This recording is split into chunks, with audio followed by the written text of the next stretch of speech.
Good morning Telangana. ప్రతిరోజు ఉదయం ఎంతో ఉల్లాసంగా ఉత్సాహంగా చిరునవ్వుతో ఎన్నో తెలియని విషయాలను మీకు తెలియజేస్తుంది మై గుడ్ మార్నింగ్ తెలంగాణ. మరి ఈ రోజు మనం మాట్లాడుకోబోయే ఆ ఇంట్రెస్టింగ్ టాపిక్ ఏంటి అనే ఆసక్తితో ఉన్నారు కదా. సో ప్రపంచంలో వందలాది మంది ప్రజలు ఉన్నప్పుడు ఒకరిలాగా మరొకరు ఉండరు. దానికి కారణం ఏంటి? ఒక మనిషి ఎంత హైట్ ఉండాలి, ఎలాంటి స్ట్రక్చర్ కలిగి ఉండాలి, అలాగే ఒక మ్యాంగో తీసుకోండి, అది ఎంత టేస్టీగా ఉండాలి, అందులో ఎన్ని విటమిన్స్ ఎన్ని ప్రోటీన్స్ కలిగి ఉండాలి. ఒక రోజ్ ఫ్లవర్ తీసుకోండి, అది ఏ కలర్లో ఉండాలి, అందులో నుంచి వచ్చే సువాసన ఏ విధంగా ఉండాలి. మరి ఈ భూమి మీద ప్రతి ఒక్క జీవికి ఒక రహస్యం ఉంటుంది. అదేంటో మీకు తెలుసు, దాన్నే డిఎన్ఏ అంటాము. సింపుల్గా చెప్పాలంటే జీవానికి జీవనానికి అది ఒక రహస్యం అనమాట. ఒక ప్రకృతి ప్రసాదించిన ఒక చిప్ లాంటిది డిఎన్ఏ. అలాగే ఒక క్రైమ్ జరిగినప్పుడు ఇప్పుడు ఒక హంతకుడు తప్పించుకోకుండా ఉండాలంటే DNA reports and finger printing చాలా ఇంపార్టెంట్. మరి ఈరోజు ఇదే టాపిక్తో మనం ఎన్నో ఇంట్రెస్టింగ్ విషయాలను తెలుసుకుందాం. అలాగే ఈ ఫింగర్ ప్రింటింగ్ అండ్ డిఎన్ఏ ఈ సిడిఎఫ్డి అందించే కొన్ని ఏమంటారు రహస్యం అంటే ఎన్ని ఇస్తుంది మనకి అనేది ఈరోజు తెలుసుకుందాం. ఈ సిడిఎఫ్డి గురించి మనకు తెలియజేయడానికి ఈరోజు మనతో పాటు మన స్టూడియోలో ఉన్నారు senior scientist doctor Maddika Subbareddy, group lead, laboratory of cell death and cell survival, centre of DNA and finger printing diagnostics, Hyderabad. Sir namaste doctor garu, బాగున్నామండి. అండ్ వెల్కమ్ టు దూరదర్శన్ అండి. ఇట్స్ మై ప్లెజర్ అండి. అండ్ ముందుగా చెప్పండి, ఈ సిడిఎఫ్డి అంటే ఏంటి అండ్ దీనికి గల చరిత్ర గురించి వివరిస్తారా మాకు? తప్పకుండా. మనకు జనరల్గా తెలిసిన సిడిఎఫ్డి పబ్లిక్ తెలిసింది ఏంటంటే, సిడిఎఫ్డి అన్నది షార్ట్ ఫామ్ అండి. Centre for DNA finger printing and diagnostics అన్నది దాని ఎక్స్పాండెడ్ ఫామ్. ఇది ఒక భారత ప్రభుత్వం యొక్క ఆధ్వర్యంలో సైన్స్ అండ్ టెక్నాలజీ మినిస్ట్రీ ద్వారా సపోర్ట్తో, డిబిటీ డిపార్ట్మెంట్ ఆఫ్ బయోటెక్నాలజీ అన్న సపోర్ట్తో నడుస్తున్న అటానమస్ ఇన్స్టిట్యూట్ అండి. ఇది ఒక రీసెర్చ్ ఇన్స్టిట్యూట్. ఇందులో ఏంటంటే ఇది ప్రధానంగా ఎస్టాబ్లిష్ చేసింది అంటే finger printing, DNA based finger printing services provide చేయడం కోసం 1996లో ఎస్టాబ్లిష్ చేయడం జరిగింది. దాదాపు ఇప్పటికీ 24 సంవత్సరాల నుంచి నడుస్తుంది. ఒక చిన్న ల్యాబ్ ద్వారా ల్యాబ్ నుంచి స్టార్ట్ అయ్యి ఇప్పుడు దాదాపు 20 ఫ్యాకల్టీ అండ్ 400 మెంబర్స్ ఆఫ్ స్టాఫ్తో నడుస్తున్న ఒక రీసెర్చ్ ఇన్స్టిట్యూట్ అనమాట. సో ప్రధానంగా ఫింగర్ ప్రింటింగ్ సర్వీసెస్ కోసం స్టార్ట్ అయినా ఇప్పుడు రీసెర్చ్ ఇన్స్టిట్యూట్గా కూడా డెవలప్ చేసామన్నమాట. So it is a unique hybrid మోడల్లో రన్ అవుతున్న ఒక రీసెర్చ్ ఇన్స్టిట్యూట్ అనమాట. అలాగే ఈ R&D ఇన్స్టిట్యూట్స్తో పోలిస్తే ఈ సిడిఎఫ్డి అనేది ఏ విధమైన సేవలను అందిస్తుందంటారు? యా, సో జనరల్గా మనకి ఇన్స్టిట్యూట్స్ 2 రకాలుగా ఉంటాయి. ఒకటి సర్వీస్ ప్రొవైడింగ్ ఇన్స్టిట్యూట్స్, రెండవది వచ్చేసి రీసెర్చ్ ఇన్స్టిట్యూట్స్ అనమాట. సో సర్వీస్ ప్రొవైడింగ్ ఇన్స్టిట్యూట్స్ ఏం చేస్తాయంటే ఓన్లీ సర్వీసెస్ మాత్రమే ప్రొవైడ్ చేస్తాయి. ఫర్ ఎగ్జాంపుల్ ఫోరెన్సిక్ సైన్సెస్, ఇప్పుడు వాళ్ళు కేవలం ఫోరెన్సిక్ మాత్రమే సర్వీసెస్ ప్రొవైడ్ చేస్తారు. రెండవ రకం రీసెర్చ్ ఇన్స్టిట్యూట్స్ ఏంటంటే కేవలం పరిశోధనలు మాత్రమే చేస్తారనమాట. సో సిడిఎఫ్డి యూనిక్ నేచర్ ఏంటంటే ఇది హైబ్రిడ్ మోడల్ అనమాట. ఎలా అంటే ఒకే గొడుగు కింద డిఎన్ఏ ఫింగర్ ప్రింటింగ్ సర్వీసెస్ మరియు పరిశోధన రీసెర్చ్ ఇన్స్టిట్యూట్ 2 కలిపి ఒకే గొడుగు కింద పనిచేయడం అనమాట. సో ఇండియాలో ఇది ఒక ఫస్ట్ ఎగ్జాంపుల్ అనమాట. సో ఇంతకుముందు ఇలాంటి ఎగ్జాంపుల్స్ ఎప్పుడు లేవు. సో ఫస్ట్ ఎగ్జాంపుల్గా సిడిఎఫ్డిని ఎస్టాబ్లిష్ చేయడం జరిగింది. అలాగే నడుస్తుంది, హైబ్రిడ్ మోడల్ అలాగే నడుస్తుంది. సో ఎలా అంటే ఇప్పుడు మీకు ఇవి 2 సపరేట్గా నడిచినప్పుడు ఆ 2 మధ్య సమన్వయం జరగడం చాలా కష్టం అనమాట. సో ఒకే గొడుగు కింద నడిచినప్పుడు ఏమవుతుందంటే మీ రీసెర్చ్ రిజల్ట్స్ని ఈ ఫింగర్ ప్రింటింగ్ సర్వీసెస్లోకి ఎలా కోఆర్డినేట్ చేయడం కోసం ఈజీగా ఉండడం కోసం ఈ మోడల్ బాగా పనిచేస్తుంది అనమాట. సో ఈ దేశంలోని సిడిఎఫ్డి అనేది ఒక నోడల్ ల్యాబ్ అని చెప్పారు కదా, అలాగే ఈ డిఎన్ఏ అండ్ ఫింగర్ ప్రింటింగ్ ద్వారా ఈ సిడిఎఫ్డి ఎటువంటి సేవలను అందించింది అండ్ దాని గురించి సేవల గురించి ఏమైనా చెప్తారా? సో ఫస్ట్ ఆఫ్ ఆల్ మనం సిడిఎఫ్డి నేను ఇందాక చెప్పినట్టు సర్వీసెస్ వింగ్ అన్నది ఫస్ట్ మోడల్. సర్వీసెస్ వింగ్లో 2 టైప్స్ ఆఫ్ సర్వీసెస్ ప్రొవైడ్ చేస్తున్నామండి. ఫస్ట్ వచ్చేసి నేమ్లో ఉన్నట్టే డిఎన్ఏ ఫింగర్ ప్రింటింగ్ సర్వీసెస్. రెండవ సర్వీస్ వచ్చేసి డయాగ్నోస్టిక్ సర్వీసెస్ అనమాట.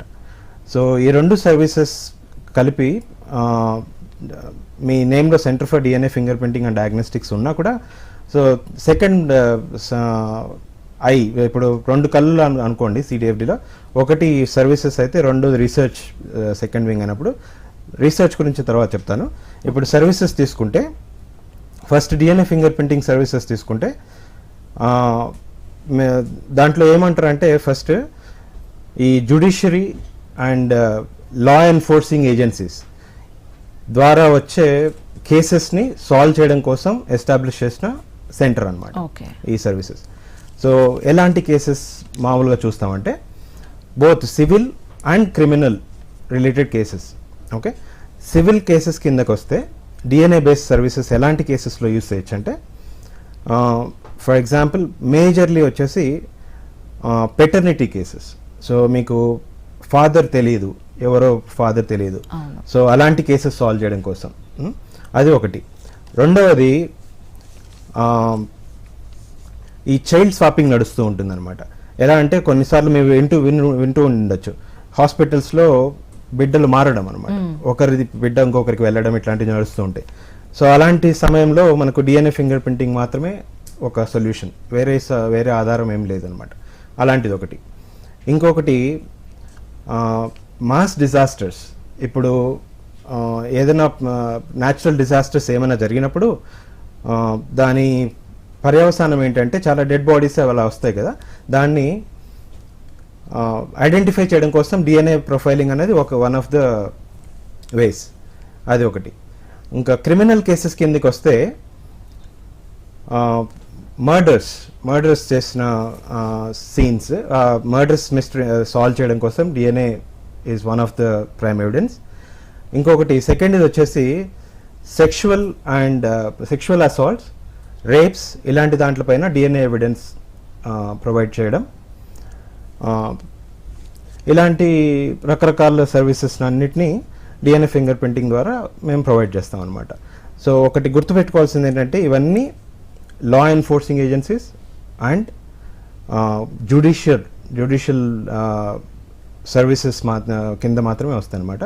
సో వాళ్ళు మాకు ఈ డిఎన్ఏ బేస్డ్ ఎవిడెన్స్ ప్రొవైడ్ చేయమని మమ్మల్ని అడుగుతారు, మేము ప్రొవైడ్ చేయడం జరుగుతుంది అన్నమాట. రైట్ డాక్టర్, ఇప్పుడు మీరు చెప్పినట్టు ప్యాటర్నిటీ అంటే ఇప్పుడు ఎవరైనా ఒక వ్యక్తి వచ్చి ఈ సిడిఎఫ్టిని ఒక డిఎన్ఏ ప్రొఫైల్గా మార్చవచ్చని కోరవచ్చా, like this parentage related issues గురించి? యా, సో ఇది సాధారణంగా పబ్లిక్ చాలా మటుకు అడిగే క్వశ్చన్ అండి ఇది. సిడిఎఫ్డి ఏంటంటే కేవలం judiciary and law enforcing agencies, government agencies forward చేసిన కేసెస్ని మాత్రమే టేకప్ చేస్తుంది. ప్రైవేట్ కేసెస్ ఇప్పటి వరకు జరగడం లేదు, అది జరుగుతుందని అనుకోవట్లేదు. మేము CDFD is only handling all the government cases, government forwarded cases అంతే. ఒక ప్రైవేట్ కేసెస్ మాత్రం హ్యాండిల్ చేయడం జరగదు అనమాట. ఈ ఫింగర్ ప్రింటింగ్ కి అలాగే ఈ డిఎన్ఏ ఫింగర్ ప్రింటింగ్ కి తేడా ఏమంటారు డాక్టర్ గారు? సో ఇది చాలా మందికి ఉన్న అపోహ అనమాట. ఫింగర్ ప్రింటింగ్ అన్నా డిఎన్ఏ ఫింగర్ ప్రింటింగ్ అన్నా రెండే అనుకుంటారు అనమాట. నేను ఎప్పుడైనా బయటకు వెళ్ళినప్పుడు చాలా మంది ఇదే అడుగుతుంటారు, ఎక్కడి నుంచి మీరు అని అడిగితే డిఎన్ఏ ఫింగర్ ప్రింటింగ్ అంటే సిడిఎఫ్డి అంటే మీరు ఫోరెన్సిక్ ఇది చేస్తారు కదండి ఫింగర్ ప్రింటింగ్, అది ఫింగర్ ప్రింట్స్ కలెక్ట్ చేస్తారా అనేది జనరల్గా అడిగే క్వశ్చన్ అనమాట ఇది. సో కాకపోతే జనరల్ తెలియాల్సింది ఏంటంటే finger printing and DNA finger printing రెండు ఒకటి కాదు. సో ఫింగర్ ప్రింటింగ్ అంటే ఓన్లీ మీ ఫింగర్స్ ఈ ఇంప్రింట్స్ ఇవి కలెక్ట్ చేసుకొని ఏదైనా క్రైమ్ సీన్స్లో కలెక్ట్ చేసుకొని మ్యాచ్ చేయడం వరకు మాత్రమే. కానీ డిఎన్ఏ ఫింగర్ ప్రింటింగ్ ఏంటంటే ఈ ఫింగర్ ప్రింట్స్తో సంబంధం లేదు, మీ డిఎన్ఏ ఎక్స్ట్రాక్షన్ ఎనీ మీ బట్ట నుంచి కానీ, మీరు వేసుకున్న హెయిర్ నుంచి కానీ, మీ చేతుల నుంచి కానీ, ఎక్కడి నుంచి అయినా సరే మన మానవ శరీరంలో ఎక్కడైనా సరే తీసుకొని ఎక్స్ట్రాక్ట్ చేయొచ్చు. దీనివల్ల ఏమవుతుందంటే ఓన్లీ మీ ఐడెంటిటీ మాత్రమే కాకుండా సో రకరకాలుగా చేయొచ్చు అనమాట. ఫర్ ఎగ్జాంపుల్ మీరు ఫింగర్ ప్రింట్స్ ద్వారా మీ పేరెంటేజ్ని చెప్పలేరు, ఇది మా ఫాదర్ మదర్ నాకు ఫింగర్ ప్రింట్స్ ఏమున్నాయా అని చెప్పడం కష్టం. కానీ డిఎన్ఏ ఫింగర్ ప్రింటింగ్ ద్వారా కుదురుతుంది అనమాట. సో అది ఒక example. So DNA finger printing చేయడం అనేది it has vast functions. Finger printing మాత్రం ఓన్లీ ఒక ఫంక్షన్ అయితే, డిఎన్ఏ ఫింగర్ ప్రింటింగ్ ఏంటంటే మెజారిటీ ఫంక్షన్స్ చేయొచ్చు. ఇట్లా పేరెంటింగ్ కానీ, ఐడెంటిటీ కానీ, సో ఇలాంటి అన్ని దాంట్లో ఎవిడెన్స్గా యూస్ చేసుకోవచ్చు అనమాట. So finger printing and DNA finger printing are not same. Okay, so they are different. Okay. So చాలా మంది అంటారు మామూలుగా, మీరు అచ్చం నాన్నలాగా ఉన్నారు, అమ్మలాగా ఉన్నారు. ఇప్పుడు రక్త సంబంధం కాని వాళ్ళు, అలాగే వేరే వాళ్ళు కానివ్వండి, వాళ్ళ యొక్క డిఎన్ఏ ఒకేలా ఉండే ఆసక్తి ఏమైనా ఉందా? సో డిఎన్ఏ వచ్చేసి ప్రపంచంలో ఏ మనిషికి ఒకేలా ఉండదు. మీరు అమ్మలా ఉన్నా, నాన్నలా ఉన్నా 50% మాత్రమే అమ్మ నుంచి, 50% నాన్న నుంచి డిఎన్ఏ వస్తుంది మీకు. కానీ మీ అమ్మ నుంచి, నాన్న నుంచి వచ్చినా కూడా వేరియేషన్స్ మాత్రం ఉంటాయి. ప్రతి మనిషి డిఎన్ఏ ఇంకో మనిషి డిఎన్ఏతో సరిపడదు అనమాట. You cannot match anybody's DNA in the world. Okay, ఒక్క ఎక్సెప్షన్ మాత్రం ఒకటి ఉంది. ఇప్పుడు మీరు కవలలు చూస్తారనమాట. కవలల్లో మాత్రం ఇద్దరు ఒకే జైగోట్ నుంచి వచ్చిన కవలను మాత్రం ఐడెంటికల్ ట్విన్స్ అంటారు కదా, ఆ ఐడెంటికల్ ట్విన్స్ ని మాత్రమే డిఎన్ఏ ఒకటేగా ఉండే ఛాన్స్ ఉంది. మిగతా ఏ మనిషికి ఇంకో మనిషికి ఉన్న డిఎన్ఏ పోల్చడం కుదరదు. సో అన్ని different, everybody has their own unique DNA. Yes, okay sir. Doctor garu, ఇప్పుడు సిడిఎఫ్టి ఒక అచీవ్మెంట్స్ అంటే ఇందులో ఈ డిఎన్ఏ ఫింగర్ ప్రింట్ సర్వీసెస్లో ఈ యొక్క సిడిఎఫ్టి అచీవ్మెంట్స్ గురించి చెప్తారా?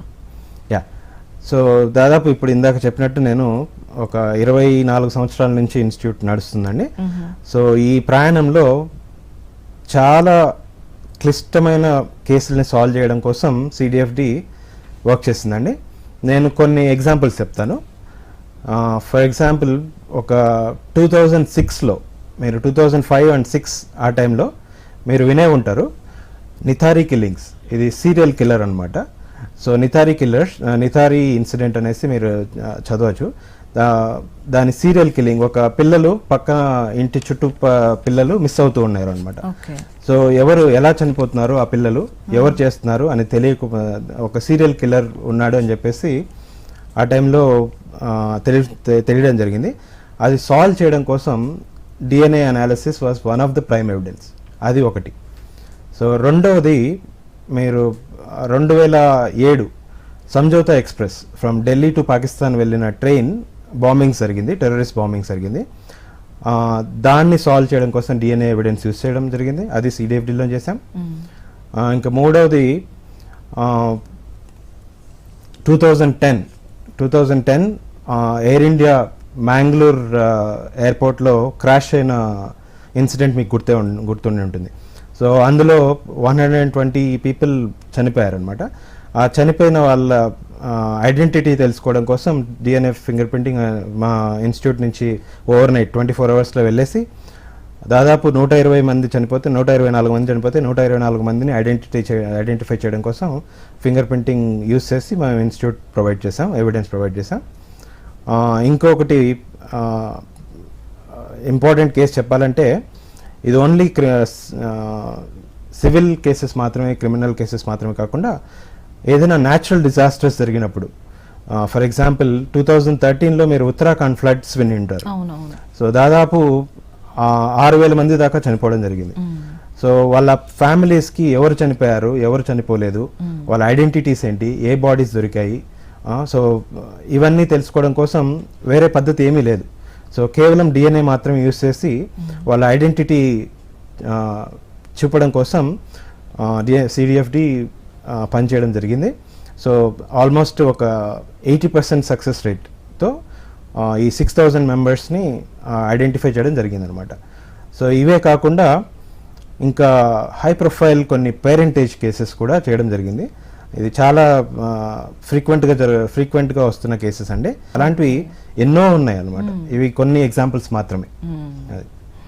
రైట్. దూరదర్శన్ ప్రేక్షకులు ఎవరైతే మీకు డిఎన్ఏ మీద అలాగే ఫింగర్ ప్రింట్ మీద ఏమైనా డౌట్స్ ఉంటే కనుక స్క్రీన్ పై కనిపిస్తున్న నెంబర్కి కాల్ చేయండి, మీ డౌట్స్ని క్లారిఫై చేసుకోండి. సో డాక్టర్ గారు, ఇప్పుడు మనకి ఈ మానవ సంబంధ డిఎన్ఏ కాకుండా ఈ సిడిఎఫ్డి అనేది ఇంకా ఇతర డిఎన్ఏల పైన కూడా పరిశోధన చేస్తుందా, లైక్ క్రాప్స్, ప్యాడీ అండ్ ఇప్పుడు బాస్మతి రైస్ టెస్టింగ్ అన్నారు కదా, దాని గురించి చెప్పండి. షూర్. డిఎన్ఏ అనేది ఓన్లీ హ్యూమన్స్ కాదండి, మనకు అన్నీ తెలిసిందే, ప్లాంట్స్లో కూడా డిఎన్ఏ ఉంటుంది. సో ఇప్పుడు సిడిఎఫ్డి హ్యూమన్ డిఎన్ఏ ఫింగర్ ప్రింటింగ్లో ఎక్స్పర్టీస్ ఎస్టాబ్లిష్ చేసిన తర్వాత ఇది చూసి మినిస్ట్రీ ఆఫ్ కామర్స్ మమ్మల్ని అప్రోచ్ చేయడం జరిగింది. సో దేనివల్ల అంటే, దేనికోసం అంటే, ఇది కేవలం హ్యూమన్ డిఎన్ఏ ఫింగర్ ప్రింటింగ్ కాకుండా మీరు ఈ డిఎన్ఏ ఫింగర్ ప్రింటింగ్ సర్వీసెస్ మన రైతుల కోసం ఏమన్నా ఉపయోగపడే దానికోసం ఫింగర్ ప్రింటింగ్ టెక్నాలజీ ఎక్కడైనా యూస్ చేయడానికి మీరు అప్లై చేయగలుగుతారా లేదా అని చెప్పేసి మమ్మల్ని అప్రోచ్ చేయడం జరిగింది. ఆ ప్రక్రియలో భాగంగా ఏంటంటే సిడిఎఫ్డి అపీడా అనేసి ఒక సెంటర్ స్టార్ట్ చేయడం జరిగింది. ఇదేంటంటే basmati DNA finger printing services provide చేయడం కోసం మాత్రమే ఎస్టాబ్లిష్ చేయడం జరిగింది. ఈ సర్వీసెస్ దేనికోసం అంటే మినిస్ట్రీ ఆఫ్ కామర్స్ ఇది ఎలా యూజ్ అవుతుందంటే, మీరు జనరల్గా యూజ్ చేసే basmati rice pure basmati rice అని అనుకుంటాం మనం. కాకపోతే దాంట్లో కొన్ని వందల వెరైటీస్ ఆఫ్ బాస్మతి రైస్ పోలిన రైస్ చాలా ఉన్నాయన్నమాట. మీరు ఓన్లీ లాంగ్ గ్రెయిన్ రైస్ చూస్తే అది బాస్మతి కాదు. సో చాలా మటుకు మనం లాంగ్ గ్రెయిన్ చూస్తేనే ఇది బాస్మతి రైస్ అనుకుంటాం, కానీ కాదు. చాలా మటుకు దాంట్లో ఒక 100 డిఫరెంట్ వెరైటీస్ ఉన్నాయి. సో దీంట్లో ఏమవుతుందంటే, ఈ export basmati rice one of the commodities అనమాట ఎక్స్పోర్ట్ చేయడం కోసం. India is one of the biggest exporter. అప్పుడు ఏమవుతుందంటే, ఈ ఎక్స్పోర్ట్ చేసేటప్పుడు ఈ కల్తీ చేసిన బాస్మతి ఎక్స్పోర్ట్ చేయడం జరుగుతుంది. సో మన రైతులకు నష్టం జరుగుతుంది. సో ఆ నష్టంని ప్రివెంట్ చేయడం కోసం కొన్ని మీకు నెంబర్స్లో చెప్పాలంటే కొన్ని కోట్ల నష్టం. ఈ బాస్మతి ఎక్స్పోర్ట్ అనేది కొన్ని వందల కోట్ల బిజినెస్ అనమాట. సో దాన్ని ప్రివెంట్ చేయడం కోసం pure basmati and contaminated basmati ఎలా డిస్టింగ్విష్ చేయాలి అంటే, దాన్ని చూసి మాత్రం డిస్టింగ్విష్ చేయడం అసాధ్యం. సో దానికోసం డిఎన్ఏ ఫింగర్ ప్రింటింగ్ మాత్రమే యూజ్ అవుతుంది. సో సిడిఎఫ్డి ఏం చేసిందంటే, DNA finger printing DNA of basmati చూసి దాంట్లో యూనిక్నెస్ కొన్ని తీసుకొని, అది యూనిక్నెస్ వేరే ఏది వెరైటీస్లో లేనిది చూసి దీన్ని సర్టిఫై చేస్తుంది అనమాట. సో అందరూ ఎక్స్పోర్ట్ చేసే ప్రతి ఒక్క exporter DNA samples, rice samples మాకు పంపించాలి. మేము దాన్ని సర్టిఫై చేసి ఆ సర్టిఫికేట్ అటాచ్ చేస్తేనే now Department of Commerce will allow them to export. Right, Dr. Garu, we'll continue this topic. Caller అయితే లైన్ లో ఉన్నారు, గణేష్ ఫ్రమ్ వరంగల్. హలో గణేష్ గారు, నమస్తే అండి. Good morning to Telangana, welcome to good morning to Telangana. చెప్పండి మీ డౌట్ ఏంటి? ఇప్పుడు డిఎన్ఏ అనేది ఓకే తన నుండి 50 వస్తాయని చెప్పారు. అవును. ఒక తల్లి నుండి తండ్రి నుండేనా, లేక వాళ్ళ పూర్వీకుల నుండి కూడా వస్తాయి? సో ఇంకో డౌట్ చెప్పండి. ఒకవేళ వస్తే వాళ్ళ నుండి కూడా వస్తాయి, అవి ఎన్ని జనరేషన్ నుంచి వచ్చే అవకాశాలు ఉంటాయి? ఓకే, సో మీ ఫస్ట్ క్వశ్చన్, తల్లి నుంచి మాత్రమే డిఎన్ఏ వస్తుందా అంటే, అవునండి, ఫస్ట్ తల్లి నుంచి తండ్రి నుంచి మాత్రమే వస్తుంది. కాకపోతే మీ డిఎన్ఏ మీ తల్లి తండ్రి వచ్చేసి డిఎన్ఏ వచ్చేసి వాళ్ళ తల్లి తండ్రి దాని నుంచి వస్తుంది అనమాట. అలా జనరేషన్స్ ఆఫ్ డిఎన్ఏ అనేది జనరేషన్స్ నుంచి అలా వస్తూనే ఉంటుంది. ఈరోజు మీకు ఓన్లీ ఈ జనరేషన్ మాత్రమే కాదు, ముందు జనరేషన్స్ నుంచి ఆ జనరేషన్స్ వాళ్ళకు కూడా వస్తుంది. మీరు సెకండ్ క్వశ్చన్ ఏమన్నారు? పూర్వీకుల నుంచి కూడా చెప్పండి గణేష్. చెప్పండి మళ్ళీ. ఆ పూర్వీకుల నుండి అంటే ఎన్ని తరాల నుండి వచ్చే అవకాశాలు ఉంటాయి? ఎన్ని తరాల నుంచి చెప్పడం కష్టం అండి. అది డిఎన్ఏ పాస్ అవుతూనే ఉంటుంది, ప్రతి జనరేషన్కి పాస్ అవుతూనే ఉంటుందండి. ఎన్ని జనరేషన్కి వెనక్కి వెళ్ళడం చెప్పడం కష్టం అనమాట. సో ఒక్క మనిషి నుంచి స్టార్ట్ అయిన ప్రతి డిఎన్ఏ నెక్స్ట్ జనరేషన్స్కి పాస్ చేసుకుంటూ వెళ్తూ ఉంటారు అనమాట. 50% అవుతూ వస్తుంది. Okay doctor garu, next caller కూడా రెడీగా ఉన్నారు. హలో, నమస్తే అండి, welcome to good morning Telangana. ఎవరు మాట్లాడుతున్నారు? గుడ్ మార్నింగ్ సైంటిస్ట్ గారు. నమస్తే అండి. సార్ ఏం లేదు, ఇప్పుడు మీరు ఎక్స్ట్రీమ్ ల్యాబొరేటరీస్ ప్రెస్టీజియస్ ఆఫ్ ఇండియాలో వర్క్ చేస్తున్నారు. ఇప్పుడు నాది ఒకసారి 2 క్వశ్చన్స్ అండి. ఒకటి ఏంటంటే మోర్ దెన్ ఇండియాలో 65,000 to 70,000 స్పీసీస్ ఉన్నాయి, ఇది హర్బల్ స్పీసీస్. దానికి నియర్ అబౌట్ ఇప్పుడు దాన్ని ఒక ఆర్డర్ ఫామ్ లో లేవు, ఏది కూడా రీసెర్చ్ కోవిడ్ ఇవన్నీ వస్తున్నాయి, వైరస్ లో మోర్ దెన్ 2,000 వెరైటీస్ ఉన్నాయి. మీకు తెలుసా ఈ విషయం? ఎవరైనా DNA RNA లో ఉన్నారు. సో ఈ బయాలజికల్ బాంబ్స్ యూనివర్సల్ లో ఎప్పుడు ఏమవుతుందో తెలియదు. దీనికి మీ సంస్థ వర్క్ చేయాలి సార్, ఎందుకంటే దీనికి హర్బల్ లోనే విటమిన్ దట్ హీల్, అది న్యాచురల్ భగవంతుడు ఇచ్చిన దాంతోనే తగ్గుద్ది. కెమికల్ లో ఇమ్యునైజేషన్ ఉండదు, మీకు కూడా తెలుసు ఆ విషయం. సో న్యాచురల్ హర్బ్స్ ని ఒక పీరియాడిక్ టేబుల్ ఫామ్ లో మీరు ఫామ్ చేసి 117 vitamins or chemicals or 120 water it maybe దాంట్లో కన్వర్ట్ చేసి మీరు ఎందుకు ఇవ్వకూడదండి? మీరు మీ సంస్థ అన్నది ఓన్లీ గవర్నమెంట్ PSU లో ఎందుకు ఉండాలి? ఇప్పుడు PPP మోడల్లో తీసుకొని ఇండియాలో ఉన్నటువంటి ఎక్కడో అమెరికాలో ఉన్నటువంటి వాళ్ళు ఇండియాలో హర్బల్ లైఫ్ అని అదని అని ప్రోడక్ట్స్ పెట్టి అమ్ముతున్నారు. మీరు ప్రతిదీ మోర్ దెన్ 6,500 ఫుడ్ గ్రెయిన్స్ అనేది నేచురల్ ప్రపంచంలో ఎక్కడ పండనేది మన భారతదేశంలో పండుతాయి. అటువంటి అన్ని ఉన్నటువంటి న్యూట్రిషన్స్ ఉన్నటువంటి దేశం మనది. దీనికి ఒక సిస్టమాటిక్ ప్రొవైడ్ చేస్తే నేషన్ కి ఎంతో ఉపయోగపడుతుంది కదా సార్. మీరు కరెక్ట్ అండి, వండర్ఫుల్ క్వశ్చన్ యాక్చువల్లీ. సో ఇది డేటాబేస్ తయారు చేయడం కోసం ఓన్లీ ఒక CDFD ఒకటి సరిపోద్దని అనుకోవట్లేదు. సో CDFD ఏంటంటే ఒక particular mandate finger printing services provide చేయడం కోసం మాత్రమే ఇంతవరకు పనిచేయడం జరిగింది. ఇలాంటి పెద్ద కార్యక్రమాలు తీసుకోవాలంటే ఒక CDFD మాత్రం సరిపోద్దని అనుకోవట్లేదు. మీరు చెప్పిన హెర్బల్స్ ఇట్లా విటమిన్స్ ఇలాంటివన్నీ డేటాబేస్ తయారు చేయాలంటే నాకు తెలిసి ఇంకా మిగతా ఇన్స్టిట్యూట్స్ అన్ని దగ్గరికి వచ్చేసి ఒక కొలాబరేటివ్ వర్క్ లాగా చేసి చేయడం అది ప్రాక్టికలీ పాసిబుల్ అని అనుకుంటున్నాను. ఐ థింక్ ఇక్కడ మీకు తెలిసే ఉంటుంది, ICMR ఇన్స్టిట్యూట్ NIN అని మన హైదరాబాద్లో ఉంది, వాళ్ళు ఇలాంటి దానిపైన పనిచేస్తున్నట్టు ఉంది. CDFD కింద రావడం అంటే ఇలాంటి వర్క్ చేయడం అంటే కొంచెం మ్యాండేట్కి పక్కకి వెళ్ళిపోతుంది అనమాట. సో మాకు పర్టికులర్ మ్యాండేట్ ఉన్నప్పుడు దానిపైన పనిచేయడం శ్రేయస్కరం అనమాట. డాక్టర్ గారు నెక్స్ట్ కాలర్ తో మాట్లాడదాం. హలో నరేష్ గారు ఫ్రమ్ బెంగళూరు. నమస్తే అండి, welcome to good morning Telangana. మీ డౌట్ ఏంటో క్లారిఫై చేసుకోండి.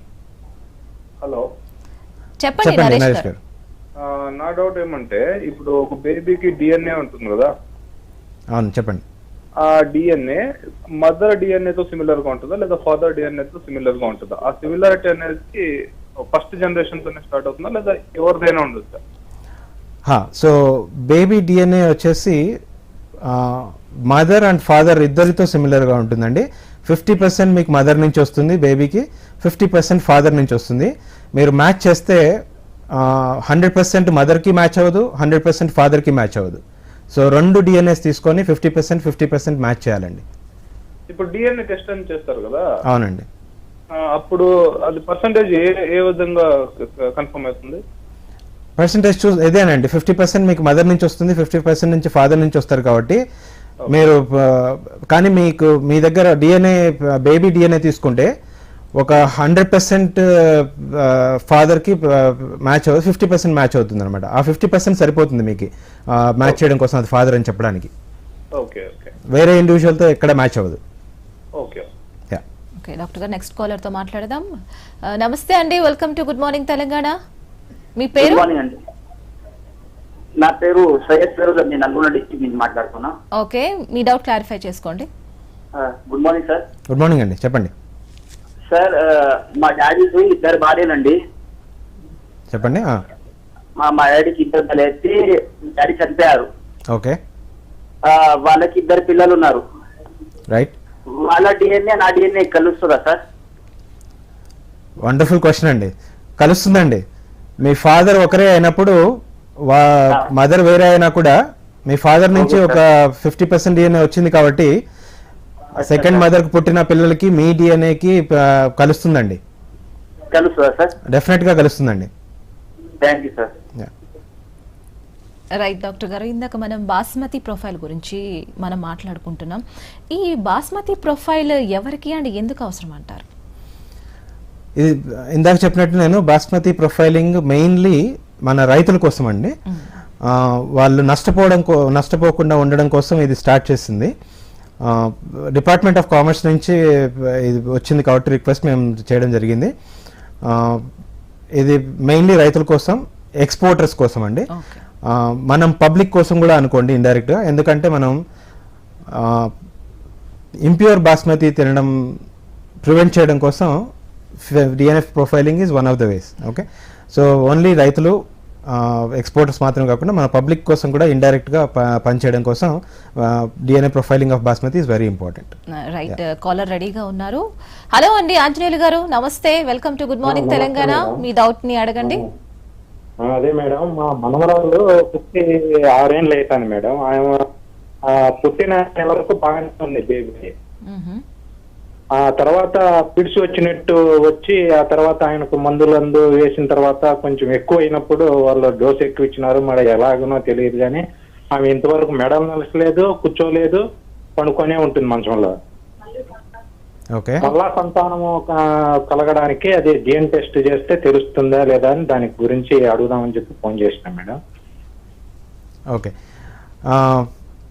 ఇది రెండు రకాలుగా చెప్పచ్చండి. ఫస్ట్, ఇది మీ మనవరాలకి వచ్చిన ప్రాబ్లమ్ అది సెకండ్ సర్వీసెస్ కింద చూస్తామండి. ఇది ఏమైనా జెనెటిక్ డిజార్డర్సా లేకపోతే వేరే ఏమైనా కారణాలు ఉన్నాయా తెలుసుకోవడం కోసం అది ఒకటి. డయాగ్నోస్టిక్స్, జెనెటిక్ డయాగ్నోస్టిక్స్ చేస్తే అది సెకండ్ సర్వీస్ మా ఇన్స్టిట్యూట్లో, అది చేస్తే తెలుస్తుంది. కానీ మీ సెకండ్ క్వశ్చన్, నెక్స్ట్ పుట్టబోయే పిల్లలు ఎలా పుడతారని తెలుసుకోవడం కుదురుతుందా డిఎన్ఏ నుంచి అంటే జరగదండి. సో ముందు అలాంటి సర్వీసెస్ అలాంటివి ఏమి లేవండి. అది తెలుసుకోవడం ఇంపాసిబుల్ అండి. నెక్స్ట్ పుట్టబోయే బిడ్డ ఎలా పుడుతుందని తెలుసుకోవడం చాలా కష్టం, అసలు జరగని పని, ఇంపాసిబుల్. ఇప్పుడు మళ్ళీ సంతానం చేయాలంటే ఇప్పుడు మాకు అదే డౌట్ మేడం సార్, అదే బాగా పుడతారా లేకపోతే అలాగే ఉంటుందా అనేది కొంచెం. అది డిఎన్ఏ యూస్ చేసి చెప్పడం కష్టం అండి. డిఎన్ఏ యూస్ చేసి చెప్పడం అంటే కష్టం. మీకు బాగా పుడతారా లేదా అనేది డిఎన్ఏ బేస్ చేసుకొని చెప్పడం కష్టం. మీరు మేనరికం అలాంటిది ఏమైనా ఉందా అండి? ఓకే అండి, నెక్స్ట్ కాలర్ తో మాట్లాడదాం. శ్రీనివాస్ గారు, welcome to good morning Telangana. మీ డౌట్ ఏంటో అడగండి. నమస్తే మేడం. నమస్తే అండి. సార్, ఇది మనము కంపేర్ చేసేటప్పుడు mother sex chromosome, father sex chromosome ని మాత్రమే కంపేర్ చేస్తామా శాంపుల్ తో, లేకపోతే మొత్తం జీనోమ్ ని కంపేర్ చేస్తారా? లేదండి. సో సెక్స్ క్రోమోజోమ్స్ మాత్రమే కాదండి, ఇవి టెక్నికల్ టర్మ్స్కి వెళ్తే ఎస్టీఆర్స్ అని ఉంటాయండి. అవి ఓన్లీ సెక్స్ క్రోమోజోమ్స్ మాత్రమే కాకుండా మిగతా క్రోమోజోమ్స్ పైన కూడా ఉంటాయండి. సో వాటిని కూడా తీసుకొని చేయడం జరుగుతుంది, ఓన్లీ సెక్స్ క్రోమోజోమ్స్ మాత్రమే కాదు. Thank you sir. Right doctor గారు, మరి ఇంత ఖరీదు పెట్టి మనం బాస్మతి రైస్ తింటున్నామంటే అది ఒరిజినల్ కాదు అని తెలిస్తే ఎంతలా బాధపడతామో మనకు తెలుసు, ఎందుకంటే అంత కాస్ట్లీ ఆ బాస్మతి రైస్ అనేది. సో ఈ ఒరిజినల్ ని కనిపెట్టడం సాధ్యం కాదంటారా మాలాంటి వాళ్ళకి? అసలు మేము ఎలా దాన్ని కనిపెట్టాలి, ఇది ఒరిజినలా డూప్లికేటా అని? జనరల్గా పబ్లిక్కి అది కనిపెట్టడం కష్టం అండి. మీరు ఓన్లీ ఏం చూస్తారు, మీరు పొడుగుందా, దాని ఫ్లేవర్ ఉందా, వాసన ఉందా, ఇలాంటివి చూస్తారండి. దానివల్ల చెప్పడం కష్టం అవుతుంది ఇది ఒరిజినలా లేకపోతే కంటామినేటెడ్ బాస్మతి అని. సో దీనికి డిఎన్ఏ అనాలిసిస్ మాత్రమే ఒక సొల్యూషన్ అండి. మీరు అడగచ్చు, పబ్లిక్ ఎవరైనా వచ్చేసి మన దగ్గర సిడిఎఫ్డికి వచ్చేసి మేము చేయొచ్చా, కనుక్కోవచ్చా ఇది ఒరిజినలా కాదా అని. ఇప్పటివరకు అయితే అట్లా పబ్లిక్ సర్వీసెస్ ఇంతవరకు ఇవ్వట్లేదండి. ఓన్లీ ఎక్స్పోర్ట్ సర్వీసెస్కి మాత్రమే, సర్టిఫికేషన్ మాత్రమే ఇస్తున్నామండి. రైట్ డాక్టర్ గారు, ఇప్పుడు చెప్పింది ఎస్టీఆర్, ఈ డైయింగ్ ప్రాసెస్ గురించి చెప్తారా? సో ఇది టెక్నికల్ టర్మ్స్లో ఏంటంటే ఇవి ఎస్టీఆర్స్ అనేది రిపీట్స్ అనమాట. డిఎన్ఏ రిపీట్స్ ఉంటాయి. ఈ రిపీట్స్ అన్ని ప్రతి మనిషిలో ఒక్కొక్క టైప్లో రిపీట్స్ ఉంటాయి. ఆ రిపీట్స్ని యూస్ చేసి ఫింగర్ ప్రింటింగ్ చేయడం జరుగుతుంది. ఇది చాలా టెక్నికల్ టర్మ్ అనమాట. సో ఇది జనరల్ పబ్లిక్కి పెద్దగా అర్థం కాకపోయినా ప్రతి ఒక్కరిలో ఎస్టీఆర్స్ అనేటివి మన డిఎన్ఏలో ఉంటాయి. ఆ ఎస్టీఆర్స్ యూస్ చేసి మనం డిఎన్ఏ ఫింగర్ ప్రింటింగ్ చేయడానికి కుదురుతుంది అనమాట. రైట్, కాలర్ రెడీగా ఉన్నారు. రామారావు గారు, నమస్తే అండి, welcome to good morning Telangana. మీ డౌట్ ఏంటో అడగండి. మేడం, నమస్తే మేడం. నమస్తే సార్. చెప్పండి. అడగండి సార్. ఇప్పుడు డిఎన్ఏ ద్వారా సికిల్ సెల్ ఎనిమియా పేషెంట్ ఉంటారు కదా, అవును. అది పేరెంట్స్ నుంచి తీసుకొని ఆ పిల్లలకి నయం చేయడం కుదురుతుందా? సో సికిల్ సెల్ అనిమియా అన్నది ఒక చిన్న అమినో యాసిడ్ అంటారండి, ఒక చిన్న మార్పు మ్యూటేషన్ వల్ల జరిగే వచ్చే డిసీజ్ అండి. సో దానికి జీన్ థెరపీ, మీరు అడిగిన క్వశ్చన్ ఎగ్జాక్ట్లీ ఏమంటారంటే దాన్ని జీన్ థెరపీ అంటారు అనమాట. డిఎన్ఏ యూస్ చేసి దాన్ని మార్చడం అనమాట. అది ఇంతవరకు సక్సెస్ అవ్వలేదండి, ఇంకా నడుస్తూ ఉంది. కొన్ని న్యూ టెక్నాలజీస్ వచ్చాయండి ఇప్పుడు, CRISPR-Cas9 టెక్నాలజీ అని. అది ఇంతకుముందు యూస్ చేసే టెక్నాలజీ ఏంటంటే ఆ జీన్ చేంజెస్ వల్ల వేరే చేంజెస్ కూడా, మనకు అవసరం లేని చేంజెస్ కూడా జరుగుతుంది అనమాట. ఇప్పుడు ఈ CRISPR-Cas9 టెక్నాలజీ ఏంటంటే స్పెసిఫిక్గా చేంజెస్ చేయడం కోసం, మీ ఓన్లీ పాజిటివ్ జీన్ చేంజ్ చేయడం కోసం మాత్రమే యూస్ చేయడానికి ట్రయల్స్ జరుగుతున్నాయండి. CDFD ఆ పద్ధతిలో ఇంకా మొదలు పెట్టలేదు, ఇది ట్రయల్స్ మాత్రం నడుస్తున్నాయండి, ఇంకా పబ్లిక్లో అండ్ క్లినిక్లో రాలేదండి. ఓకే అండి, నెక్స్ట్ కాలర్తో మాట్లాడదాం. హలో అండి, నమస్తే, welcome to good morning Telangana. ఎవరు మాట్లాడుతున్నారు? సార్ మేడం నమస్కారం మేడం. చెప్పండి, మీ పేరు? ఫర్హాన్ మేడం. ఓకే అండి, మీ డౌట్ ఏంటో అడగండి. మేడం మా ఫ్రెండ్ అతను చిన్నగా నొప్పి నుంచి ఇక్కడ నిజామాబాద్ లో ఉంటాడు మేడం. ఆయన ఓకే, ఆయన ఏంటిదంటే మేడం వాళ్ళ ఫాదర్ మదర్ గురించి తెలుసుకోవాలి అతను. ఓకే సార్ మరి నమస్కారం సార్. చెప్పండి.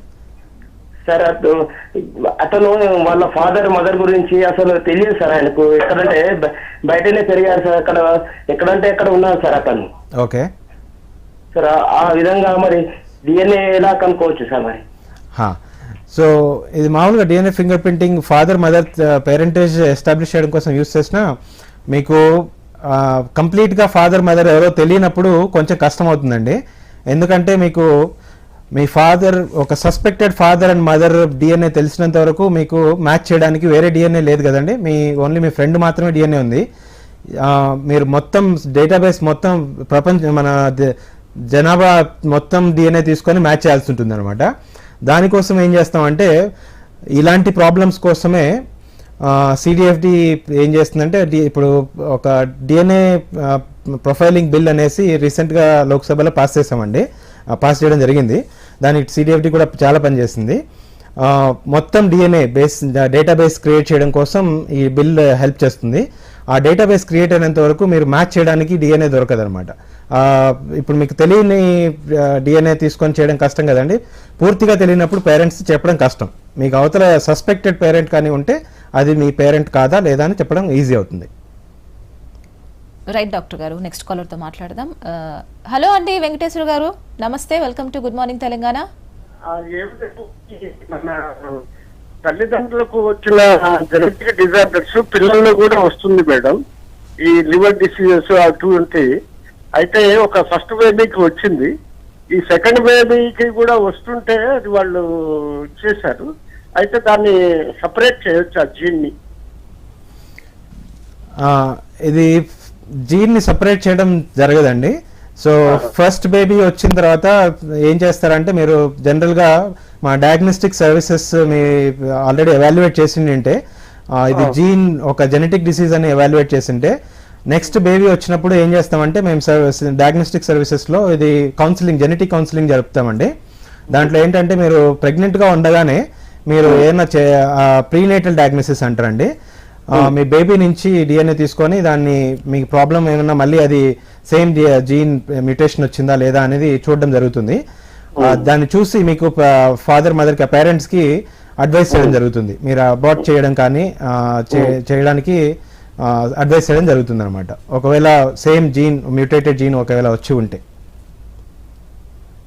రైట్ డాక్టర్ గారు, ఇప్పుడు ఈ CDFDలో ఎలాంటి వ్యాధులు నిర్ధారణ అవుతాయి, అలాగే ఇలాంటి ఈ సేవలు ఏవైతే ఉన్నాయో సామాన్య ప్రజలకు అందుబాటులో ఉంటాయంటారా? సో ఇంతవరకు చెప్పింది సర్వీసెస్ డిపార్ట్మెంట్లో మీకు ఓన్లీ డిఎన్ఏ ఫింగర్ ప్రింటింగ్ మాత్రమే చెప్పాను. ఇది మీరు అడిగిన క్వశ్చన్ రిలవెంట్ సర్వీసెస్ వచ్చేసి డయాగ్నోస్టిక్ సర్వీసెస్ అండి. ఇది second division, one of the main important divisions of CDFD. ఈ డయాగ్నోస్టిక్ సర్వీసెస్ ఏంటంటే అన్ని జెనెటిక్ టైప్ ఆఫ్ డిసీజెస్కి డయాగ్నోస్ చేయడం కోసం ఎస్టాబ్లిష్ చేసిన సెంటర్ అనమాట. సో దాదాపు ఒక సంవత్సరంలో 5,000 నుంచి 6,000 పేషెంట్స్ని చూడడం జరుగుతుంది. దీనికోసం ఇక్కడ మన హైదరాబాద్లో ఉన్న నిమ్స్ హాస్పిటల్ ఉంది కదండి, అందులో OP medical genetics department establish చేసి సిడిఎఫ్డి అండ్ నిమ్స్ రెండు కలిసి ఒక మెడికల్ జెనెటిక్స్ డిపార్ట్మెంట్ ఎస్టాబ్లిష్ చేయడం జరిగింది. అందులో పేషెంట్స్ డైరెక్ట్గా రావడం జరుగుతుంది. అక్కడి నుంచి ఏమైనా జెనెటిక్ డిజార్డర్స్ ఏమైనా అనుమానాలు ఉంటే వాళ్ళందరినీ వాళ్ళ పేషెంట్ శాంపిల్స్ కలెక్ట్ చేసుకోవడం జరుగుతుంది. అది అనాలిసిస్ అంతా సిడిఎఫ్డిలో చేయడం జరుగుతుంది. ఒక పర్టికులర్ డిసీజ్ అని కాకుండా అన్ని రకాల జెనెటిక్ డిసీజెస్, దాదాపు 200-300 డిసీజెస్ ఉన్నాయండి జెనెటిక్ డిసీజెస్. అన్ని రకాల డిసీజెస్ మేము డయాగ్నోస్ చేయడం జరుగుతుంది. ఇది మాత్రమే కాకుండా డయాగ్నోస్టిక్ సర్వీసెస్ మనం ఇక్కడ హైదరాబాద్లో కూర్చొని ఓన్లీ ఇక్కడ వాళ్ళకి మాత్రమే సర్వ్ చేయడం కాకుండా ఇప్పుడు సిడిఎఫ్డి నెక్స్ట్ లెవెల్కి వెళ్తుందండి. Going to grass root level అనమాట. ఎలా అంటే డిస్ట్రిక్ట్ లెవెల్స్, మన పల్లెల్లో కానీ డిస్ట్రిక్ట్స్లో కానీ వాళ్ళకు ఈ జెనెటిక్ డిసీజెస్ గురించి పెద్దగా తెలిసి ఉండకపోవచ్చు. ఒకవేళ తెలిసినా కూడా వాళ్ళకి అవగాహన ఉన్నా కూడా వాళ్ళకి ఎలా అప్రోచ్ అవ్వాలి, హైదరాబాద్ ఎలా రావాలి, ఇలాంటి ఇబ్బందులు చాలా ఉంటాయి. దానికోసం ఏం చేస్తామంటే ఇప్పుడు డిస్ట్రిక్ట్స్ లెవెల్స్కి వెళ్ళేసి అక్కడ సిడిఎఫ్డి సెంటర్స్ ఎస్టాబ్లిష్ చేయడం మొదలుపెట్టింది. ఒక ఎగ్జాంపుల్ రీసెంట్గా స్టార్ట్ చేసిన ఇనిషియేటివ్ అండి. ఇక్కడ యాదగిరి అనేసి ఒక డిస్ట్రిక్ట్ అండి, కర్ణాటక బార్డర్లో ఉంటుంది, కర్ణాటక అండ్ తెలంగాణ. ఇది ఆస్పిరేషనల్ డిస్ట్రిక్ట్స్ ఒక పిక్ చేసేసి గవర్నమెంట్ ఆఫ్ ఇండియా పిక్ చేసిన ఆస్పిరేషనల్ డిస్ట్రిక్ట్స్లో అది ఒకటి అనమాట. దాంట్లో ఒక సెంటర్ ఎస్టాబ్లిష్ చేయడం జరిగింది. దాని ముఖ్య ఉద్దేశం ఏంటంటే ఆ చుట్టుపక్కల పల్లెలు, ఆ చుట్టుపక్కల టౌన్స్ నుంచి మదర్స్ డైరెక్ట్గా వచ్చి అప్రోచ్ అయ్యి హైదరాబాద్ దాకా రానవసరం లేదు, అక్కడికే వెళ్ళేసి వాళ్ళ జెనెటిక్ టెస్టింగ్ చేయడం జరుగుతుంది అనమాట. సో వాళ్ళకి అవేర్నెస్ ఇవ్వడం, ఎలా మీకు ఒకవేళ జెనెటిక్ ప్రాబ్లమ్స్ ఏమన్నా ఉంటే అబార్షన్ చేసుకోవడం కానీ ఇలాంటివి చెప్పడం జరుగుతుంది అనమాట. దీనికోసం సెంటర్ ఎస్టాబ్లిష్ చేయడం జరిగింది. రైట్ డాక్టర్ గారు, కాలర్తో మాట్లాడదాం. నమస్తే అండి, welcome to good morning Telangana. ఎవరు మాట్లాడుతున్నారు? నేను నారాయణ రెడ్డి మాట్లాడుతున్నానండి, గజ్వల్ నుంచి. నమస్తే సార్, మీ డౌట్ ఏంటో అడగండి. నా డౌట్, ఒక పేరెంట్స్ ఉన్నారండి, తండ్రికి 2 పిల్లలు, వాళ్ళ సేమ్ డిఎన్ఏ ఉండేదాన్ని ఇది వాయిస్ కట్ అవుతుందండి, మళ్ళీ రిపీట్ చేయగలరా క్వశ్చన్? ఒక తల్లిదండ్రికి 2 పిల్లలు ఉన్నారు అనుకోండి, అవును, అది సేమ్ డిఎన్ఏ ఉంటుందా లేకపోతే ఏమైనా వేరియేషన్ ఉండేదానికి ఛాన్సెస్ ఉంటుందా? మీ 2 పిల్లలకి సేమ్ కొంచెం మ్యాచ్ అవుతుందండి. ఎగ్జాక్ట్లీ 100% మ్యాచ్ అయితే ఉండదు. 2 ఫాదర్ మదర్ ఒకటే కాబట్టి 2 పిల్లలకి డిఎన్ఏ మ్యాచ్ అవుతుంది. మీరు ఐడెంటికల్ ట్విన్స్ ఒకవేళ కవలలు అనుకోండి, వాళ్ళ ఎగ్జాక్ట్లీ మ్యాచ్ అవుతుంది. కవలలు కాదంటే ఒక పర్సంటేజ్ ప్రకారం మ్యాచ్ అవుతుంది, 100% మ్యాచ్ అవుతుంది. రైట్ డాక్టర్ గారు, ఇప్పుడు ప్రమాదవశాత్తు బాడీ కాలిపోయింది. ఆ కాలిపోయిన బాడీ నుంచి డిఎన్ఏని మీరు ఎలా పరిశోధన చేస్తారు? వండర్ఫుల్ క్వశ్చన్ అండి. So DNA is very stable. మీరు బాడీ కాలిపోయినా కూడా డిఎన్ఏని యాషెస్ నుంచి తీసుకోవడం కష్టమేం కాదు. కాకపోతే ఫ్రాగ్మెంటేషన్ ఇలా జరుగుతుంది. దీనికోసం ఇందులో ఏంటంటే సిడిఎఫ్డి ఈజ్ అన్ ఎక్స్పర్ట్. ఎలా అంటే చిన్న ఫోరెన్సిక్ ల్యాబ్స్లో కాకుండా సిడిఎఫ్డి ఈజ్ ఏమంటారు దాన్ని, ఈ ఫ్రాగ్మెంటెడ్ డిఎన్ఏ నుంచి కూడా మనం ఫింగర్ ప్రింటింగ్ చేయొచ్చు అన్నది, దాన్ని యాంప్లిఫై చేసి దాన్ని ఎలా యూస్ చేయొచ్చు అన్నది CDFD is an expert in that. So దాని నుంచి కూడా చేయొచ్చు అనమాట. So DNA is very stable కాబట్టి చనిపోయినా కూడా తీసుకోవడం వీలవుతుంది. సో ఈ పరిశోధన రంగానికి సంబంధించి సిడిఎఫ్డిలో మీరు నిర్వహించబడిన కొన్ని కార్యక్రమాలు చెప్తారా? సో ఇందాక చెప్పినట్టు ఓన్లీ సర్వీసెస్ మాత్రమే కాకుండా రీసెర్చ్, బేసిక్ రీసెర్చ్ కూడా ఒక ఇంపార్టెంట్ ఆస్పెక్ట్ అండి సిడిఎఫ్డిలో. సర్వీసెస్ ప్రొవైడ్ చేయడం కోసం 2 గ్రూప్స్ ఉంటే దాదాపు 17 మంది దాకా రీసెర్చ్ ల్యాబ్స్ రన్ చేస్తున్నామండి. రీసెర్చ్ అన్నది ఒక పర్టికులర్ ప్రాసెస్ మీద కాకుండా బ్యాక్టీరియా సెల్ మొదలుకొని human tissues and human brain వరకు రకరకాల పరిశోధనలు చేయడం జరుగుతుంది. ఈ స్ట్రక్చర్ ఎలా ఉంటుందంటే ఒక్కొక్క ఫ్యాకల్టీ, ఒక్కొక్క సైంటిస్ట్ ఒక్కొక్క రీసెర్చ్ క్వశ్చన్ తీసుకొని చదవడం జరుగుతుంది. ఫర్ ఎగ్జాంపుల్, బ్యాక్టీరియా ఎలా గ్రో అవుతుంది, బ్యాక్టీరియాలో ఏమేమి కావాలి గ్రో అవ్వడానికి, బ్యాక్టీరియా న్యూట్రియంట్స్ ఏమేమి కావాలి అన్నది ఒకటైతే, హ్యూమన్ బ్రెయిన్ డెవలప్ చేయడానికి ఏ మోడల్స్ యూస్ చేసి మనం బ్రెయిన్ని చదవచ్చు అలాంటివి. ఇప్పుడు ఫర్ ఎగ్జాంపుల్ ఇంకా మా పర్టికులర్ మా ల్యాబ్కి వస్తే, సో మేము ప్రోటీన్స్ గురించి చదువుతాం అనమాట. మామూలుగా ఏంటంటే కొన్ని వేల ప్రోటీన్స్ ఉంటాయి మన బాడీ సెల్స్లో, 20-30,000 20,000 to 30,000 ప్రోటీన్స్ ఉంటాయి. అవన్నీ ఒకటి ఇండివిజువల్గా పనిచేయవు అనమాట. సో అవన్నీ ఎలా మాట్లాడుకుంటాయి, so communication between different proteins. Okay, ఆ ప్రోటీన్స్ ఎలా మాట్లాడుకుంటాయి, ఆ మాట్లాడుకోవడం ఎందుకు ఇంపార్టెంట్, ఓకే, అది తెలుసుకోవడం అవసరమా అని, అది ఎందుకు తెలుసుకోవాలంటే ఆ ప్రోటీన్ కమ్యూనికేషన్ ఎప్పుడు దెబ్బతింటుందో మనకు డిసీజెస్ వచ్చే అవకాశాలు ఉన్నాయన్నమాట. ఇలా చాలా ఎగ్జాంపుల్స్ ఉన్నాయి మనకు. One of the example cancer వచ్చేసి ఈ మ్యూటేషన్స్, ప్రోటీన్స్లో మ్యూటేషన్స్ జరుగుతాయి, అప్పుడు వాటి మధ్య కమ్యూనికేషన్ దెబ్బతింటుంది అనమాట. సో ఇది ఎలా డిసీజ్కి లీడ్ చేస్తుంది, ఆ కమ్యూనికేషన్ అన్నది ఎంత ఇంపార్టెంట్, ఇలాంటివన్నీ మేము చదవడం జరుగుతుంది అనమాట. రైట్, డాక్టర్ గారు కాలర్తో మాట్లాడదాం. హలో అండి, welcome to good morning Telangana. ఎవరు మాట్లాడుతున్నారు? హలో, నమస్కారం మేడం, నా పేరు లోహిత్. అడగండి సార్, మీ డౌట్ ఏంటో.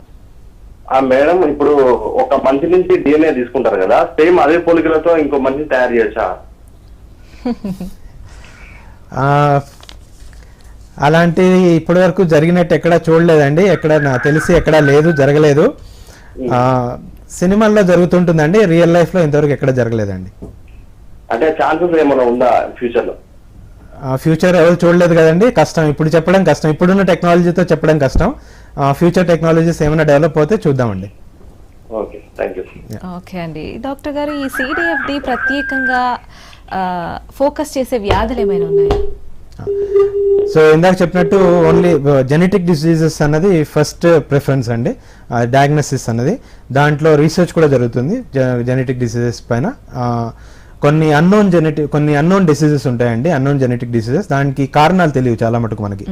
దాన్ని ఏ జీన్స్ వల్ల, ఏ ప్రోటీన్స్ వల్ల, మార్పుల వల్ల జరిగింది అని తెలుసుకోవడం కోసం దానిపైన రీసెర్చ్ నడుస్తుంది. అది main component. Only genetic diseases మాత్రమే కాకుండా ఇందాక చెప్పినట్టు నేను మా ల్యాబ్ క్యాన్సర్ పైన పనిచేస్తుంది, ఇంకా కొన్ని ల్యాబ్స్ క్యాన్సర్ పైన పనిచేస్తున్నాయి. ట్యూబర్క్లోసిస్ అన్నది ఇంకొక మెయిన్ డిసీజ్ CDFDలో పరిశోధన జరిగేది.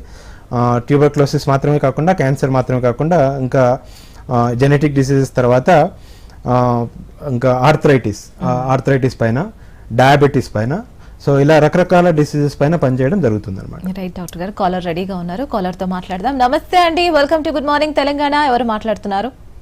నా పేరు తిరుపతి అండి. నమస్తే అండి, అడగండి మీ డౌట్ ఏంటో. Sir good morning. Sir good morning అండి, చెప్పండి. సార్, ఈ క్లోనింగ్ తో చేసేటప్పుడు DNA మారే అవకాశం ఉంది? మీరు కాస్త టీవీకి దూరంగా వచ్చి మాట్లాడండి సార్, క్లారిటీగా. సార్, క్లోనింగ్ తో చేసేటప్పుడు DNA ఎంతవరకు మారే అవకాశాలు ఉంటాయి? ఎలాంటి క్లోనింగ్ అంటారు? సో మనిషి ఇట్లా జంతువుల్లో క్లోనింగ్ చాలా కామన్ జరుగుతుందండి. సో మ్యూటేషన్స్ అన్నది జరిగే ఛాన్సెస్ అయితే ఉన్నాయి, కాకపోతే చాలా తక్కువ అన్నమాట. ఓకే, ప్రెసెంట్ సిచ్యువేషన్ లో COVID-19 ఈ కరోనా మహమ్మారి వ్యాప్తికి విరుద్ధంగా ఇప్పుడు ఈ CDFD ఇన్వాల్వ్మెంట్ ఏ విధంగా ఉందంటారు? సో ఇలాంటి COVID-19 లాంటి క్లినికల్ ప్రాబ్లమ్స్ ఇలా వచ్చినప్పుడు, క్రైసిస్ వచ్చినప్పుడు, ఇలాంటి క్రైసిస్ ఇలాంటి ముందు ఎప్పుడు వచ్చినా కూడా CDFD దాన్ని ఎదుర్కోవడం కోసం ఎప్పుడు ముందు ఉంటుందండి. ఇందులో భాగంగా ఏం చేసామంటే, CDFD being premier institute in Hyderabad, ఒక testing centre, RT-PCR based testing centre establish చేయడం జరిగింది. ఇప్పుడు 9 గవర్నమెంట్ టెస్టింగ్ సెంటర్స్ ఉంటే హైదరాబాద్లో CDFD ఒకటి అనమాట. సో దాదాపు ఇప్పటికీ నిన్నటి వరకు 9,000 శాంపిల్స్ టెస్ట్ చేయడం జరిగింది. So it is a continuous process. Every day ఒక 400 నుంచి 500 శాంపిల్స్ టెస్ట్ చేయడం జరుగుతుంది.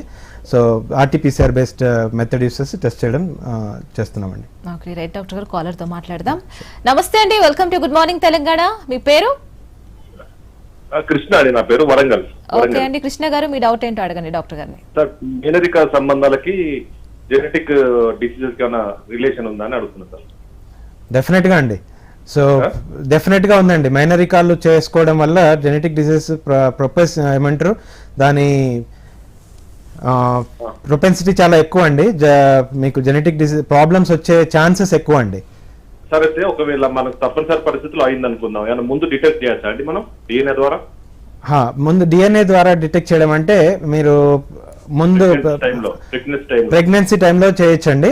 ఒక ప్రీనేటల్ డయాగ్నోసిస్ అంటారండి దీన్ని. ఎక్కడ ఉంటుంది సార్ ఇది? ఎక్కడ మనకు అందుబాటులో? మేము సిడిఎఫ్డిలో చేస్తామండి. మీరు NIMS OP medical genetics department NIMS నుంచి మీరు అప్రోచ్ అవ్వచ్చు. నిమ్స్కి వెళ్తే మీరు మెడికల్ జెనెటిక్స్కి వెళ్తే అక్కడ నుంచి ఇవ్వచ్చు, శాంపిల్ ఇవ్వచ్చు, అక్కడ చేస్తారండి. కౌన్సిలింగ్ చేస్తాము మేము. సిడిఎఫ్డి అండ్ నిమ్స్ కలిపి చేసేది అనమాట ఇది. రైట్ సార్, నెక్స్ట్ కాలర్ తో మాట్లాడదాం. హలో అండి, నమస్తే, welcome to good morning Telangana. ఎవరు మాట్లాడుతున్నారు? నేను బిఎస్సీ రెడ్డి అండి, నాగోల్ నుంచి మాట్లాడుతున్నాను. అడగండి సార్, మీ డౌట్ ఏంటో అడగండి డాక్టర్ గారిని. అంటే పిండం దశలో మనము డిఎన్ఏలో మార్పులు చేయొచ్చా? అసలు డిజైనర్ బేబీస్ ఎలా సాధ్యమవుతుంది? ఇందాక కాలర్ కూడా అలాంటి క్వశ్చన్ అడిగారండి. డిజైనర్ బేబీస్ చేయడం అన్నది ఇంతవరకు జరగలేదు. అలాంటి ప్రయత్నాలు జరుగుతున్నట్టు ఎక్కడ ఎథికల్గా కరెక్ట్ కాదని ఇంతవరకు అనుకుంటున్నాం. ఎథికల్గా కరెక్ట్ కాదండి. కాబట్టి ఎథికల్ క్లియరెన్సెస్ అయినంత వరకు ఇది చేయడం జరగదండి.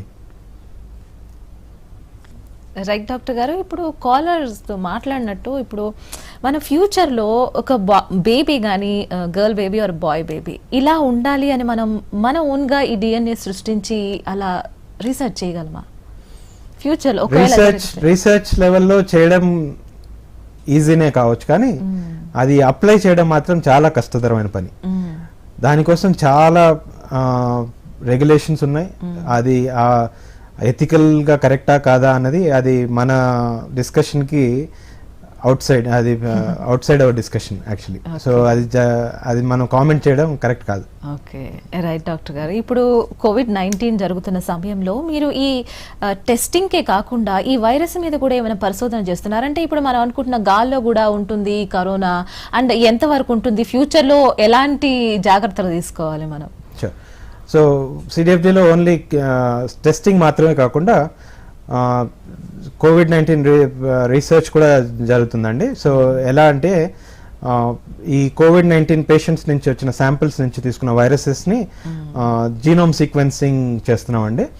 ఇప్పటివరకు దాదాపు 200 డిఫరెంట్ వైరసెస్ దాకా జీనోమ్ సీక్వెన్సెస్ చేయడం జరిగింది. ఇది ఎందుకంటే ఒక్కొక్క వైరస్ ఇది మార్పు చెందుతుందా, ఒక మనిషి నుంచి ఇంకో మనిషికి వైరస్ కరోనా వైరస్ ఏమైనా మార్పు చెందుతుందా లేదా తెలుసుకోవడం కోసం ఈ సీక్వెన్సింగ్ అనేది చాలా ఇంపార్టెంట్ అనమాట. సో అది 200 దాకా జరగడం జరిగింది. టార్గెట్ ఏంటంటే 1000 సీక్వెన్సెస్ చేసి అది స్టడీ చేయడం అనమాట. ఏమైనా చేంజెస్ వచ్చాయా, ఎక్కడి నుంచి కరోనా వైరస్ స్ప్రెడ్ అవుతుంది, అది వచ్చిన తర్వాత ఏమైనా మార్పులు చెందుతాయా లేదా అని చేయడం జరుగుతుంది. ఇది గాల్లో ఉండడం అన్నది నెక్స్ట్ క్వశ్చన్ మీది. గాల్లో ఉంటుందా లేదా అన్నది ఇప్పటివరకు డిబేటబుల్ క్వశ్చన్ అండి. ఇప్పటివరకు నా తెలిసి చాలా మంది ఈ వాట్సాప్ ఇలాంటి దాంట్లో సందేశాలు చూసి భయపడడం జరుగుతుంది అనమాట. సో ఈ గాల్లో ఉందా లేదా అన్నది ఇంతవరకు ఖచ్చితంగా ఉంది అని చెప్పలేము. అది చాలా కష్టం కూడా తెలుసుకోవడం అనమాట. సో గాల్లో ఉందా లేదా అన్నది, గాల్లో ఉండింటే ఈ పాటికి కొన్ని కోట్ల మందికి ఈ పాటికే వచ్చి ఉండాలి. కాబట్టి నా పర్సనల్ ఒపీనియన్ ఏంటంటే గాల్లో అంత స్టేబుల్గా ఉండదు. ఈ తుంపర్లలో ఉంటుంది, గాల్లో అలా స్టేబుల్గా ఉండదు అది అని నా అభిప్రాయం అండి. రైట్ డాక్టర్ గారు, గుడ్ మార్నింగ్ తెలంగాణలో షార్ట్ బ్రేక్ తీసుకుందాం. బ్రేక్లో లెన్స్ మ్యాన్ వ్యూ చూద్దాం.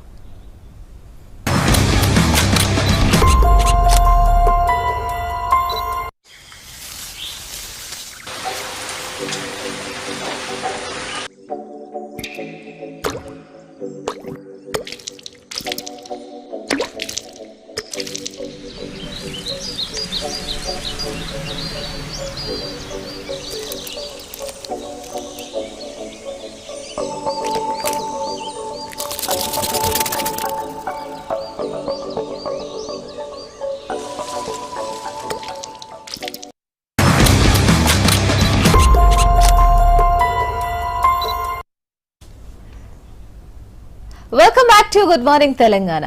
సో డాక్టర్ గారు, ఈ సిడిఎఫ్టి కెరీర్ గురించి మాట్లాడితే ఈ పిహెచ్డి చేసిన వాళ్ళు కానివ్వండి, ఈ సైన్స్ ఎంచుకునే వాళ్ళు ఎలాంటి కెరియర్ ఉండబోతుంది అండ్ ఎలాంటి మీరు డిగ్రీ ఏమన్నా అందిస్తారా మాకు కోసం వివరంగా చెప్తారా?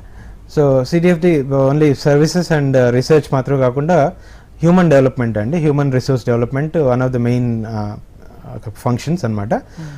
ఇందులో ఏంటంటే షార్ట్ టర్మ్ ట్రైనింగ్ ఉంటుంది, లాంగ్ టర్మ్ ట్రైనింగ్ ఉంటుంది. లాంగ్ టర్మ్ ట్రైనింగ్ మెయిన్లీ ఏంటంటే పిహెచ్డి ప్రోగ్రామ్స్ అనమాట. ఎంఎస్సి కంప్లీట్ చేసిన వాళ్ళందరికీ పిహెచ్డి జాయిన్ అవ్వడం కోసం మేము పిహెచ్డి ట్రైనింగ్ ఇస్తాము. డిగ్రీ గ్రాంటింగ్ అన్నది సిడిఎఫ్డి డైరెక్ట్ ఇవ్వకపోయినా మేము రిజిస్టర్ చేసి యూనివర్సిటీస్తో, యూనివర్సిటీ ఆఫ్ హైదరాబాద్ కానీ మణిపాల్ యూనివర్సిటీ అనేసి 2 యూనివర్సిటీస్ నుంచి డిగ్రీ ఇప్పించడం జరుగుతుంది. ఈ పిహెచ్డి అయిపోయిన తర్వాత చాలా మటుకు వీళ్ళందరూ అబ్రాడ్ వెళ్ళిపోతారండి, పోస్ట్ డాక్ చేయడం కోసం, ఎక్స్పీరియన్స్ కోసం అబ్రాడ్ వెళ్ళడం జరుగుతుంది. కామన్ ఏమంటారంటే కెరీర్ చాయిసెస్ ఏంటంటే పిహెచ్డి అయిపోయిన వాళ్ళకి ఫస్ట్ అకాడమిక్స్ ఇట్లా వెనక్కి వచ్చిన తర్వాత సైంటిస్ట్గా సెటిల్ అవ్వడం గవర్నమెంట్ ఇన్స్టిట్యూట్స్ కానీ ఇలాంటి వాటిలో. సెకండ్ ఆప్షన్ వచ్చేసి కంపెనీస్, బయోటెక్నాలజీ కంపెనీస్ నుంచి వెళ్ళి జాయిన్ అవ్వడం సైంటిస్ట్గా అక్కడ కూడా. ఇంకా అవి కాకుండా ఇంకా రైటింగ్ సైన్స్ రైటింగ్ కూడా ఒక కెరీర్ ఆప్షన్ ఉందండి. ఇలా రకరకాల కెరీర్ ఆప్షన్స్ ఉన్నాయి. ఇప్పుడు కోవిడ్-19 వచ్చింది కాబట్టి ఆ టెస్టింగ్ టెక్నీషియన్స్ లా కూడా పనిచేసే అవకాశం ఇప్పుడు వచ్చింది. అలా ల్యాబ్స్ ఎస్టాబ్లిష్ చేసి టెస్టింగ్ టెక్నీషియన్స్గా కూడా పనిచేయచ్చు అనమాట. రైట్ డాక్టర్ గారు, మాకు తెలియని ఎన్నో విషయాల్ని ఈ డిఎన్ఏ అండ్ ఫింగర్ ప్రింటింగ్ గురించి ఎంతో చక్కగా వివరించారు. అండ్ అలాగే మీ విలువైన సమయాన్ని మా కోసం కేటాయించి ఇక్కడి వరకు వచ్చినందుకు ధన్యవాదాలు సార్. థ్యాంక్ యూ అండి, నమస్కారం. సో ఇది ఇవాల్టి గుడ్ మార్నింగ్ తెలంగాణ. మరో టాపిక్తో మళ్ళీ కలుద్దాం. నమస్తే.